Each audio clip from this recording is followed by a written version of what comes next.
Okay, welcome to the Vaccination Station. My name is Dave, and today I'm speaking with Dr. Gretchen LaSalle. Gretchen, thank you for joining me. Thanks for asking me. Let's start by getting to know you. Can you tell me 3 things about yourself that you think the audience would find interesting? Oh gosh. Number one, I'm an identical twin. Oh, so am I. That's fantastic. Are you really? I absolutely am, yeah. My identical twin was born 10 minutes before me. Mine was 23, which is a long time in identical twin world. Yeah, that's huge. Yeah. Wow. Yeah, and she's a family doctor too. We live across the country from each other, but we went to medical school together, which was pretty fun. So that's great. Yeah. What else? I have a terrible memory. That's another thing. 2 children, more than my fair share of concussions later. I have a hard time rubbing 2 brain cells together sometimes. So I'm a constant keeper of to-do lists and have sticky notes everywhere. And then the third thing, I guess, is I dabble in writing other than medical writing. I dabble in poetry also. So that's my third little interesting factoid about me. Oh, that's pretty special. That's really great. Thank you. Can you tell me where you studied and what your qualifications are and what field you chose to specialize in? Sure.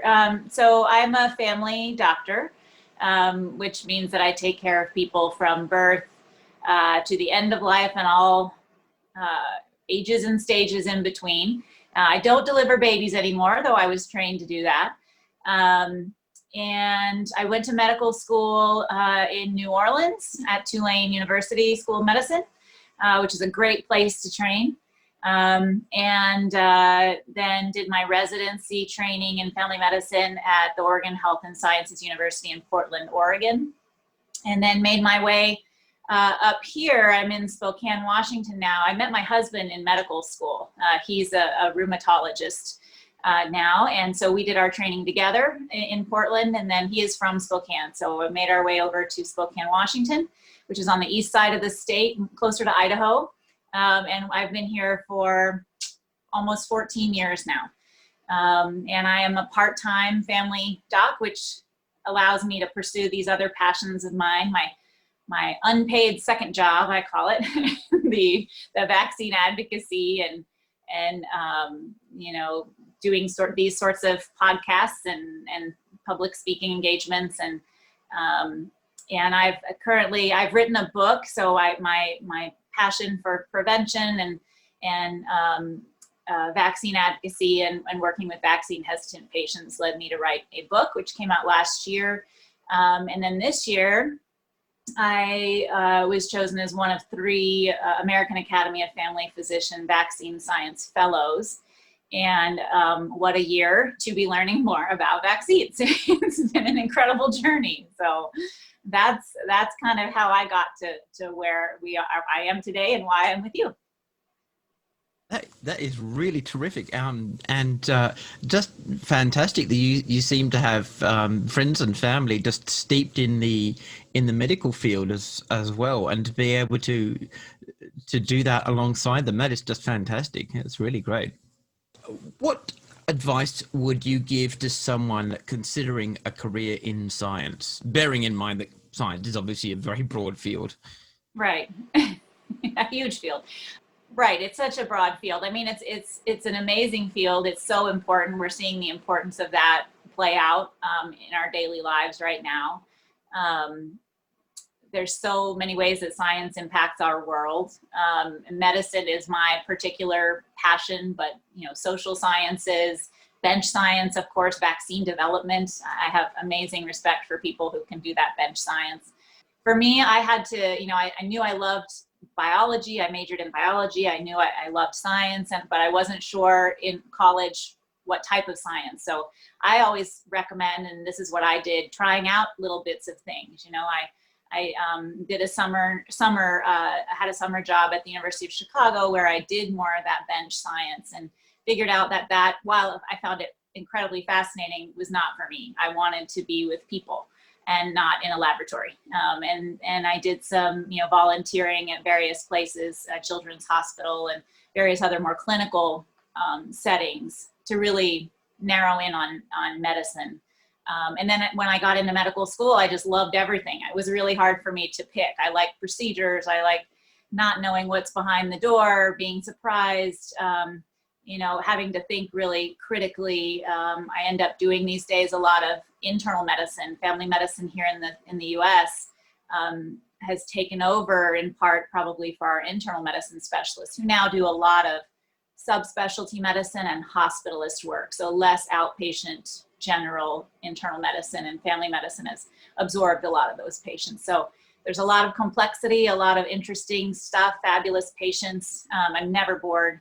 And so, you know, just trying things out, I think is what you need to do before you commit, because it is a commitment. It's a long road. You got to be doing something in those years, but you're committing some years, you know, if you commit to medicine. So how did you get into science communication from medicine? It was really a journey born out of frustration, primarily. This probably started for me, oh gosh, 5 or more years ago. And it was during flu season, which, you know, here is it, you know, September, October through April, May.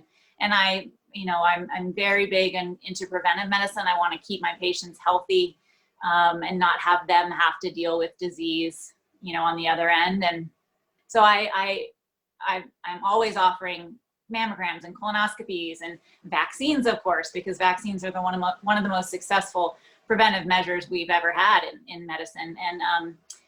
And I was meeting a lot of resistance, and I wasn't sure if it was sort of the time that I'm living in now, because when I was in training, it didn't feel like as prevalent an issue.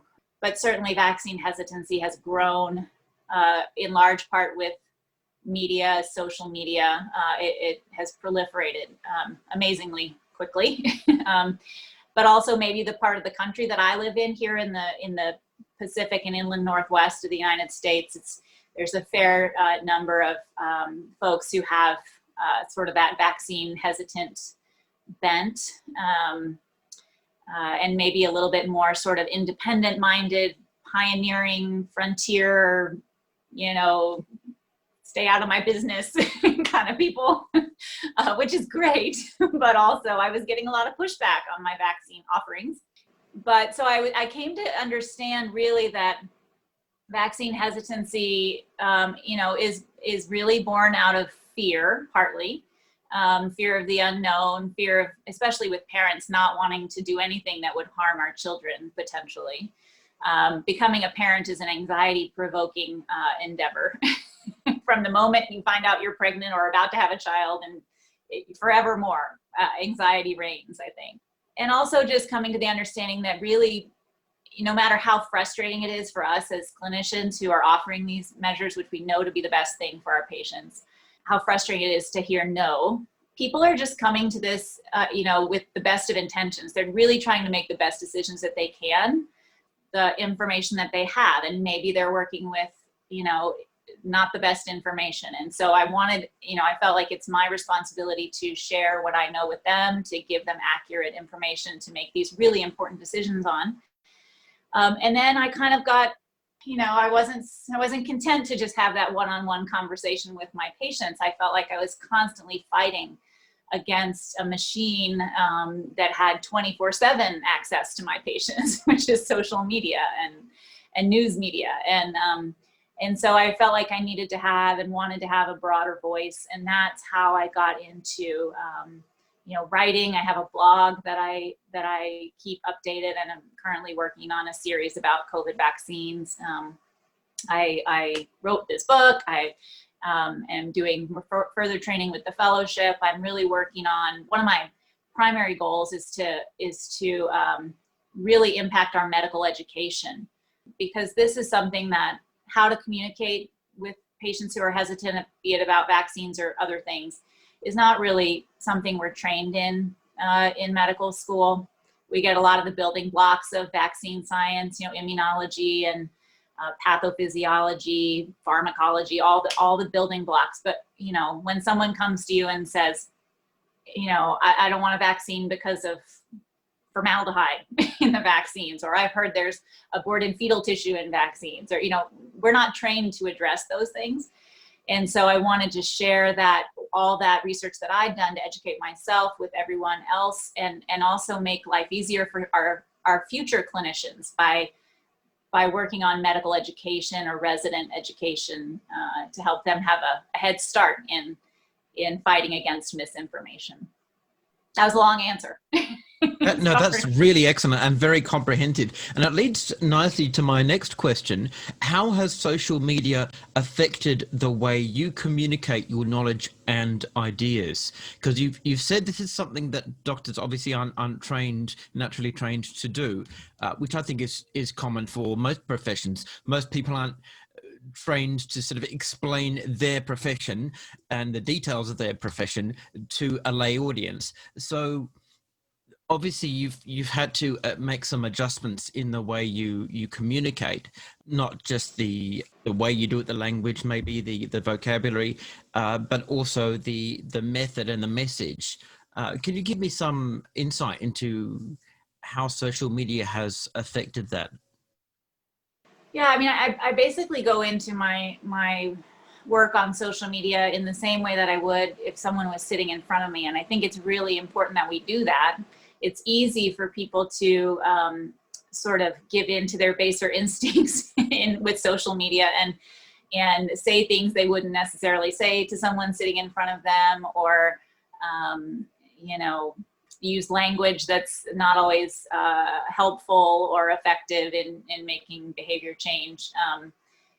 But if we're going to have people trust us, and if we're going to make forward progress, we have to treat people with respect, whether it's sitting in front of me in my office or on social media. And so I approach it that way. When we go to medical school, or if we, our schooling is in science training, it's basically like learning a whole nother language. We know how to communicate with each other, but how do we communicate some of these really complex concepts with people who don't have that language? And it's not uncommon that I see this in other aspects of medicine, not just vaccine science. I'll have someone who I send to a specialist, and the specialist, in evaluating them, gets a study and gives them a note about the study that uses all these big words that they have no idea what they mean, an MRI finding, for example. And they don't know what it means, and they don't know how to translate it. And so that's up to me. And in primary care and family medicine, we're often doing that, sort of translating, what is this specialist saying to you? And so that carries over nicely into the vaccine conversations. Social media, as much as I have a love-hate relationship with social media. I mean, I think it's done a great deal of harm in spreading a lot of bad information out there. But it's also been an amazing resource for me in connecting with people, especially right now when we can't really connect in person. I've met so many other vaccine advocates who are really amazing voices for what we're trying to do. Paul Offit, Peter Hotez, Dorit Rice, who's a lawyer who does vaccine work. I've met all these people online, and they've helped me with my book, and we bounce ideas off each other, and it's been an amazing community and resource for me as well. That's excellent. And I like the way that you said you will approach it as if you were speaking to someone, so at your surgery, in your office, as a face-to-face conversation.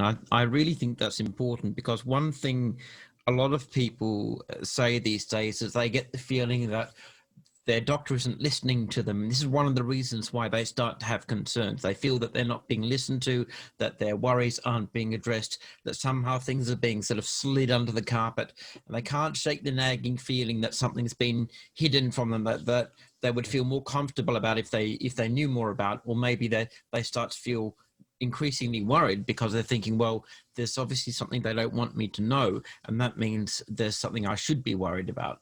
I just don't know what it is. And that's the kind of mentality that quickly slides towards the anti-vax position. I'm familiar with the people that you've mentioned. I've actually interviewed Dorit on my podcast. She is just a most amazing figure. She was one of the most impressive people I've ever met in my life. Yeah, I've got nothing but huge respect for her. Let's talk for a minute about your book. You wrote a book, as you said, last year, and the book is entitled Let's Talk Vaccines. So tell me, well, I know you given me a good idea of why you wrote it. It's part of your vaccine advocacy, but who's the intended audience? Well, initially, I mean, and the second part of the title of the book is A Clinician's Guide to Addressing Vaccine Hesitancy and Saving Lives. So its original intent was to offer a resource for clinicians, people that are having these conversations day to day. In doing my research, I mean, there's a wonderful, amazing breadth of resources out there, but as a busy family doctor, not having time to do, you know, doctors in general, we're extremely busy. We're trying to take care of patients, and then we're trying to live our lives, and we have families, and you know, it's time is of the essence. And so there wasn't really a source or resource that I could find where all of this information, the history of vaccines, you know, pro and con, you know, science communication, the psychology of the anti-vaccine movement, what's in vaccines, you know, all these things I couldn't find it in one place. And so I created it both for myself. I mentioned the whole memory problem that I have, so I could have it in one spot as a resource for myself, but also to help my fellow clinicians who I knew were struggling similarly with the same issues that I was struggling with. And I've received some really great feedback about that. I think it's been very helpful for folks. But I will say that it is written, I mean, I kind of write the way I talk. And I talk very plainly, and I think easy to understand. And so it is written in language that would not be off-putting to someone who doesn't have, you know, a medical or scientific background. Very easy to understand.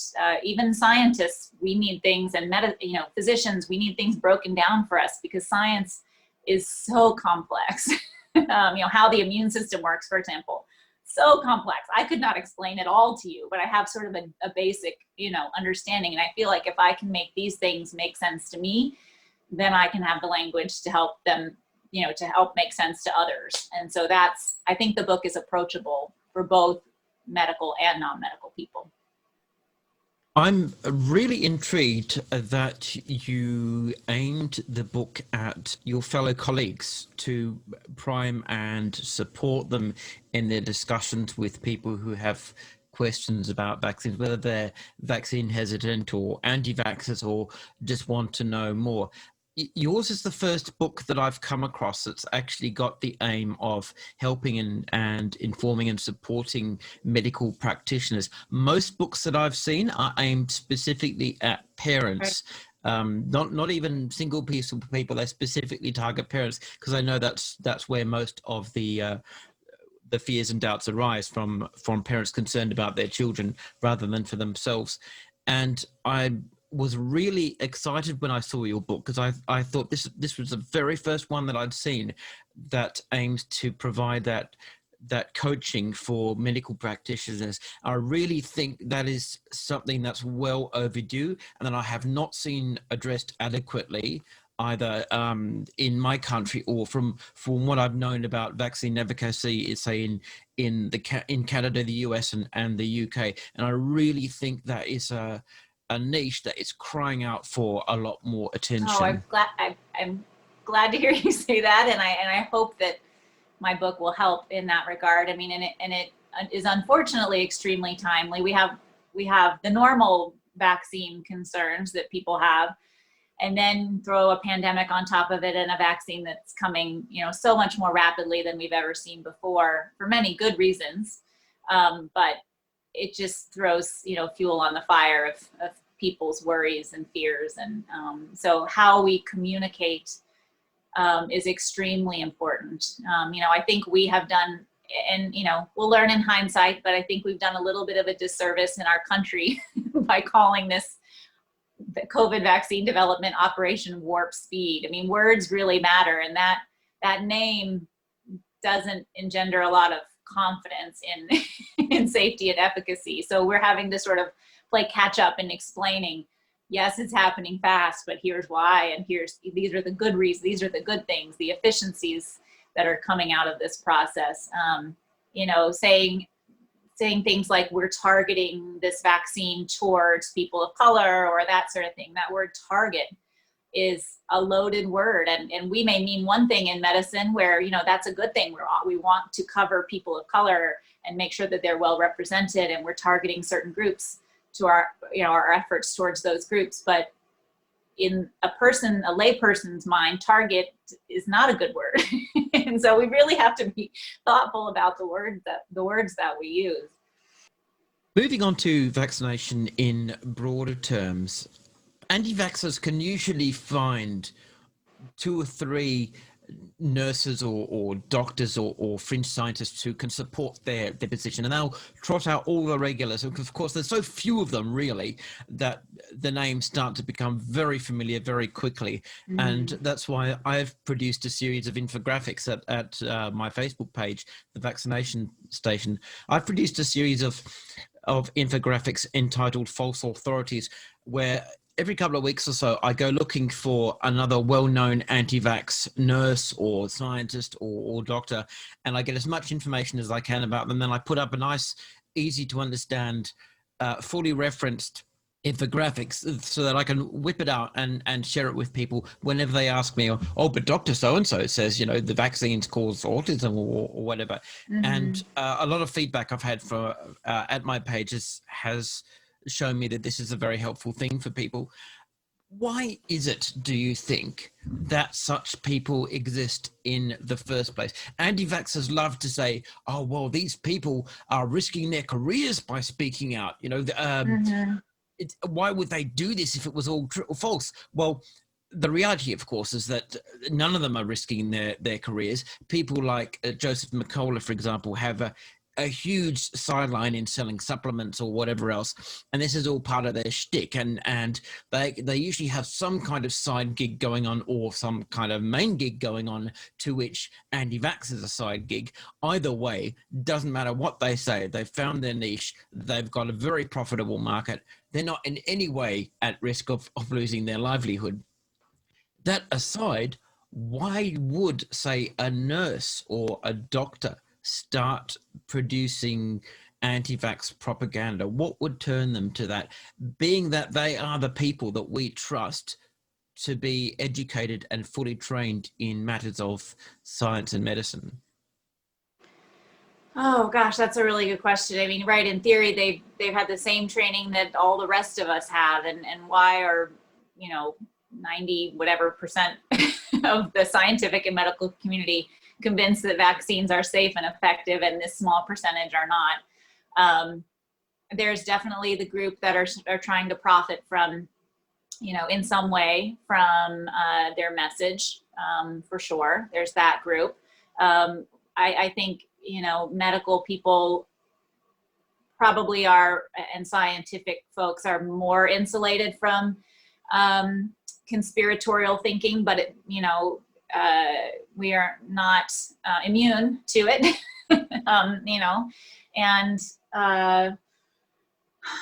And then I don't know. I mean, I have to think. I always hope for the best in people, and I try to see the positive. And I have to think there's a group of people out there who have, seen what we know to be in science the very real but very rare potential side effects of immunization. And I think if you see that and it impacts your life, Autism is not one of them, by the way, but if it impacts your life or the life of a loved one, it can be hard to overcome that.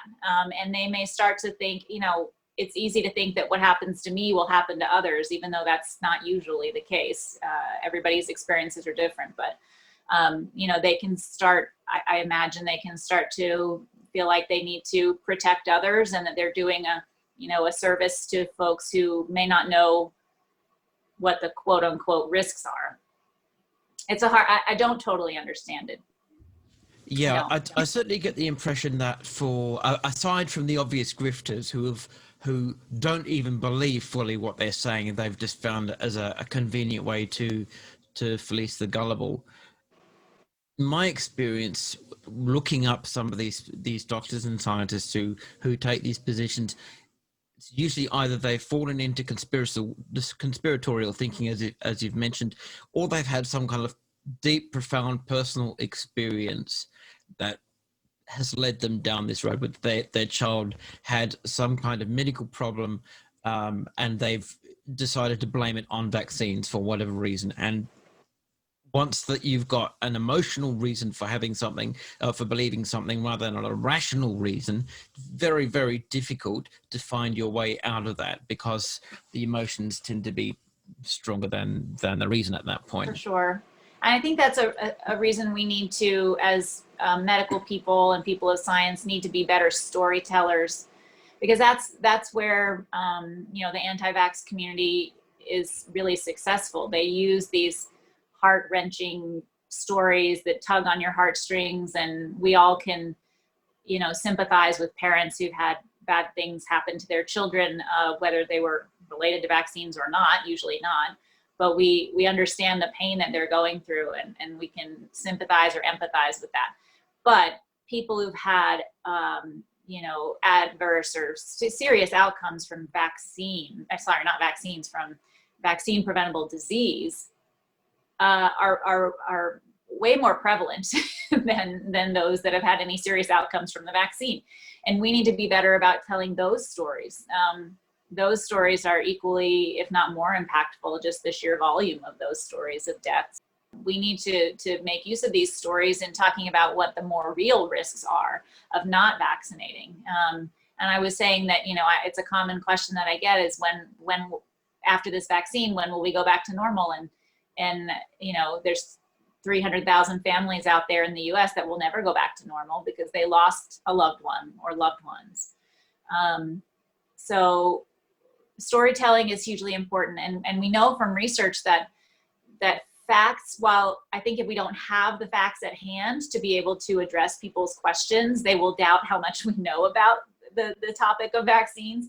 But the facts and the data are not what change people's minds. It's the stories, it's the relationship that you have with a patient, it's the trust they have in you. Those are the things that are most important. How we speak to them, whether we're being respectful of their concerns, that's what changes minds. And so facts are important. We need them. We need the data, but stories are more powerful. Yeah, that's a very accurate observation, and it certainly conforms to my experience and the experience of other doctors and scientists that I've interviewed on this podcast. I want to finish with a final question about the issue of science being settled. Anti-vaxxers like to say that one of the reasons they refuse to accept the scientific consensus on vaccines is because science is never settled, and no true scientist would ever say that science is officially settled on any given issue. What would you say to that argument? How would you respond to that? Is it really true that science is never settled on any given issue? Because if that was the case, it would have tremendous implications, not just for vaccine science, but for the entire breadth of science. Well, I have a hard time with that statement, because I think the nature of science is that we never know everything. It's a constantly evolving field.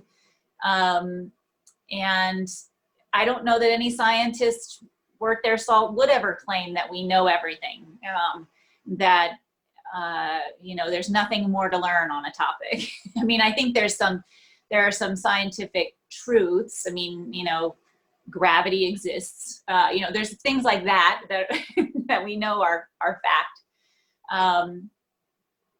But I think what people are getting at with that is that they are uncomfortable with uncertainty.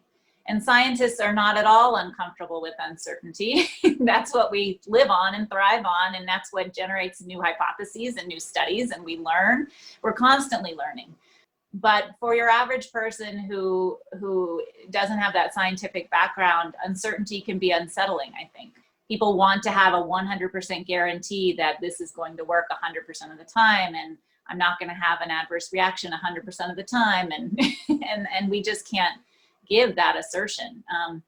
We can say from studies that we know that, overwhelmingly vaccines are safe, and overwhelmingly vaccines are effective and have saved millions of lives over the course of, the years that vaccines have been available. But we do know that there are potential risks, just like there are risks with everything we do in life.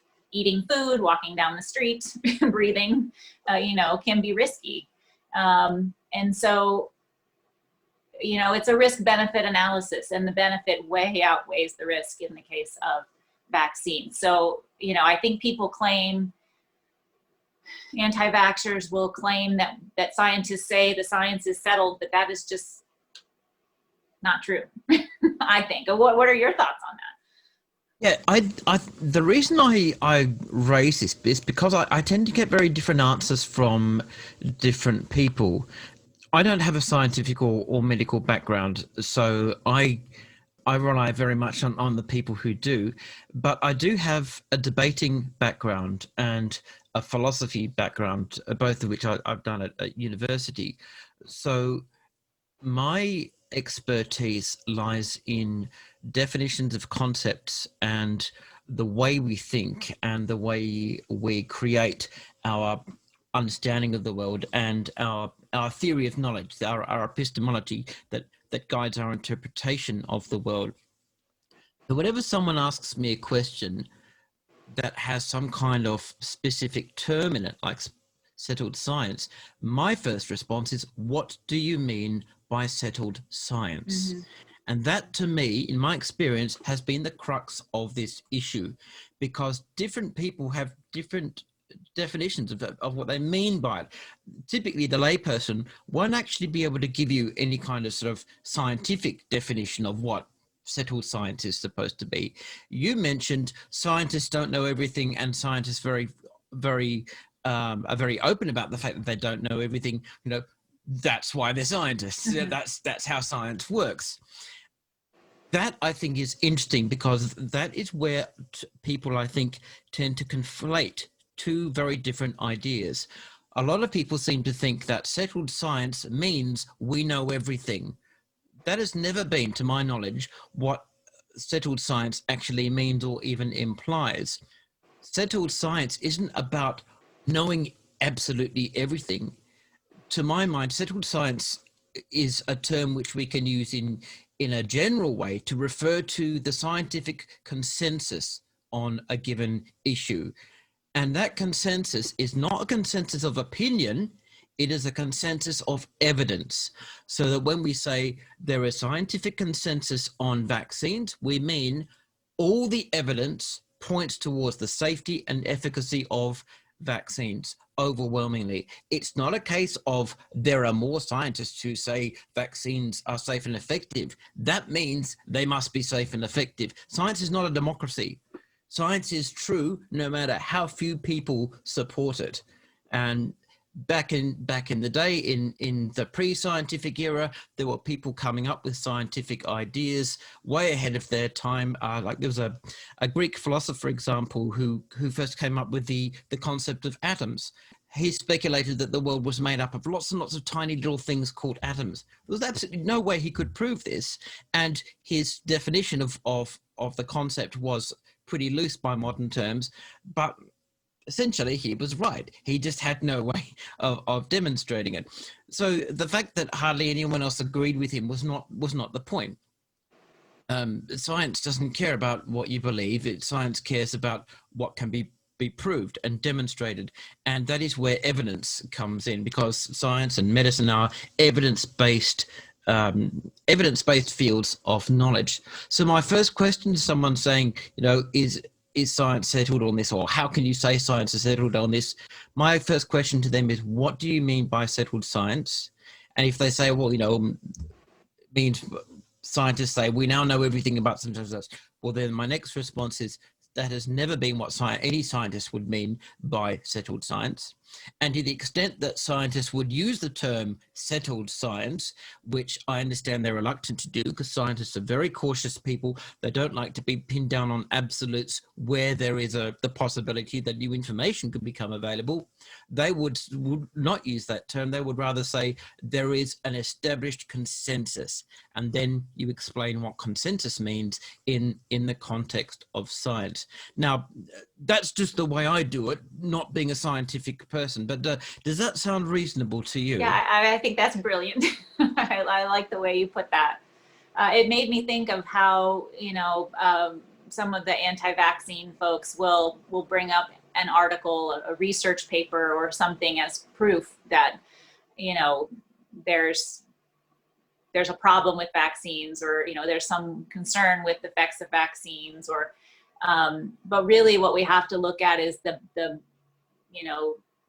overwhelming consensus, like you say. I mean, that's the great thing about science. We have all these theories, these postulations, and they're only true if you can prove them over and over and over, and people doing different studies with the same technique are finding the same results.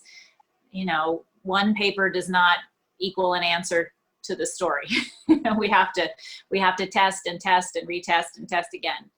And then we have confidence in what we're saying. And that is the overwhelming case of vaccine science. I mean, hundreds of years of vaccine science, and the whole autism question is an example of that. Of how many years and research projects and dollars have been spent on disproving this one theory put forth by Andrew Wakefield over and over and over and over again. But the fact is that all these studies point to the same thing, which is that vaccines do not cause autism. And so we really have to look at that preponderance of evidence. What does the overwhelming majority of science say? And that's where we need to put our confidence. Yeah, that's an excellent way to put it. And another way I like to present this when people ask me, what do you mean by science, or what do you mean by scientific evidence and that kind of thing? I would say true science, as opposed to pseudoscience, true science is provable, falsifiable, testable, and reproducible. And I think if you've got all four of those, then you're doing science. If you throw out one of those, or you say one of those doesn't actually apply to what I'm doing, I can't see how it could be called science, because as I understand it, those are pretty much the four pillars of scientific inquiry. And that is precisely why scientists keep doing study after study after study on the same thing, because that's how these four qualifications are met, and that's how we confirm and demonstrate that they are met, by constantly doing them, maybe in a slightly different way, maybe in a different context, maybe under different parameters, but always getting the same result. That is how science is proved. So then, Gretchen, if people want to follow your work, where can they find you online?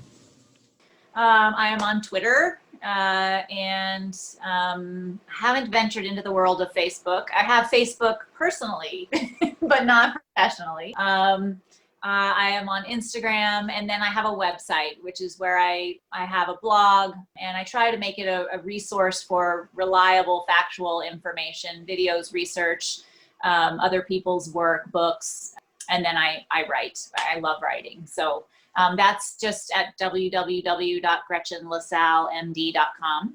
And I'm working on a series right now about 4-part series. The first was about how the immune system works and how vaccines work. Second was about how the COVID vaccine is, or how vaccines are normally developed, and then how the COVID vaccine is so much more rapidly coming about, and the safety measures that are going into monitoring, making sure this is safe for us. The most recent one was specifically about the Pfizer vaccine, questions that I'm getting, common questions. And then the next one will be sort of tying up all the loose ends, maybe a little bit about Moderna, that sort of thing. So I just try to take everything that I hear in the course of my day-to-day clinic and concerns that people have, and answer it in easy to understand ways so that more than just the person sitting in front of me can benefit. And then my book is available through Amazon and Barnes and Noble, and the publisher's website, which is Wolters Kluwer. And I'm out there doing all sorts of talks and, all kinds of things. So I'm around. That's really terrific. Thank you so much for your time, Gretchen. It's been an absolute pleasure. Oh, it's been wonderful chatting with you. Thanks for asking me on your show.